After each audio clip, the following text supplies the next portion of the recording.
Lors d'une importante conférence de presse mardi soir à l'Élysée, Emmanuel Macron a souligné l'importance du réarmement civique de la France, en proposant de rétablir l'ordre grâce, entre autres, à la révision de l'enseignement de l'éducation civique au collège et à l'extension du service national universel au lycée. Pour le reste, il prévoit de maintenir la même politique. Emmanuel Macron avait promis un grand rendez-vous avec la nation pour unir les Français. Il leur a offert, mardi 16 janvier, un monologue de plus de 2 heures durant lequel les annonces lancées tous azimuts se sont mêlées à un autosatisfait de ses 6 ans et demi passés à l'Élysée. À la fin de ce one-man show, qui a rappelé celui du grand débat national conclu, déjà, par une longue conférence de presse, la seule ayant eu lieu avant celle de mardi soir en avril 2019, qu'ont retenu les Français ? Usage des écrans, cérémonie de remise des diplômes, opération Place Nette contre le trafic de drogue, congé de naissance, doublement des franchises médicales, livraison d'armes à l'Ukraine, les annonces ont été nombreuses et très diverses, au point de perdre le fil conducteur censé les lier, et surtout, d'oublier que sur l'essentiel, Emmanuel Macron entend continuer comme avant.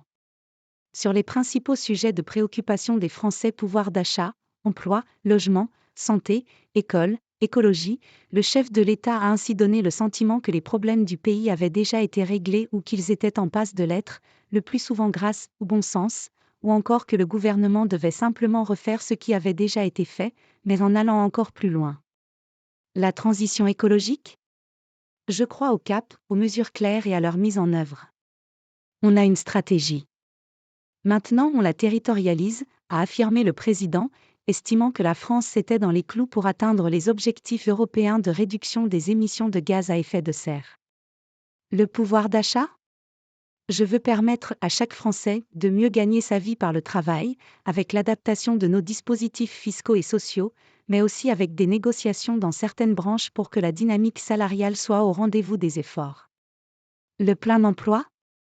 Le gouvernement incitera à la création et la reprise d'un emploi avec, dès le printemps prochain, un acte 2 de la réforme du marché du travail lancé en 2017, avec des règles plus sévères quand des offres d'emploi sont refusées et un meilleur accompagnement des chômeurs par la formation. La réindustrialisation ? Nous poursuivrons les investissements commencés, mais je souhaite que nous puissions accélérer. Pour cela, nous mettrons fin aux normes inutiles. C'est en somme la France du bon sens plutôt que la France des tracas. Partager des valeurs, une culture commune, le sens du respect. Sans surprise, Emmanuel Macron compte donc poursuivre la même politique économique, faisant encore et toujours de la libéralisation du marché du travail et de la simplification de la vie des entreprises une priorité. La France sera plus forte si elle produit davantage, a-t-il affirmé. Mais comme il est difficile de donner un nouveau souffle à un quinquennat marqué par une année 2023 très compliquée, adoption de la réforme des retraites au forceps, loi immigration ayant fracturé la majorité et d'unir les Français autour du record de longévité de Bruno Le Maire au ministère de l'économie, Emmanuel Macron a fait le choix, à l'image de son gouvernement, de s'ancrer dans le conservatisme, s'attardant sur le réarmement civique, concept élaboré il y a plusieurs semaines et qui était déjà au cœur de ses vœux aux Français le 31 décembre.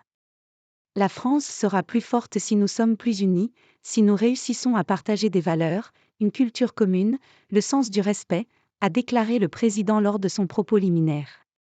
Cela passera selon lui par la régulation de l'usage des écrans chez les jeunes, la refonte de l'instruction civique à l'école, dont le volume horaire sera doublé avec 1 heure par semaine dès la 5e, le théâtre au collège, la généralisation du service national universel, SNU, en seconde et la possible mise en place d'une tenue unique pour les élèves au terme d'une expérimentation menée dès cette année dans une centaine d'établissements. Autant de mesures en faveur des valeurs traditionnelles chères aux conservateurs. Emmanuel Macron a également promis de l'ordre, en contrôlant mieux nos frontières, en luttant contre les incivilités grâce à un doublement de la présence policière dans nos rues, en luttant contre la drogue, en luttant contre l'islam radical. Le chef de l'État a notamment annoncé vouloir 10 opérations par semaine en France contre le trafic de drogue, dans toutes les catégories de villes.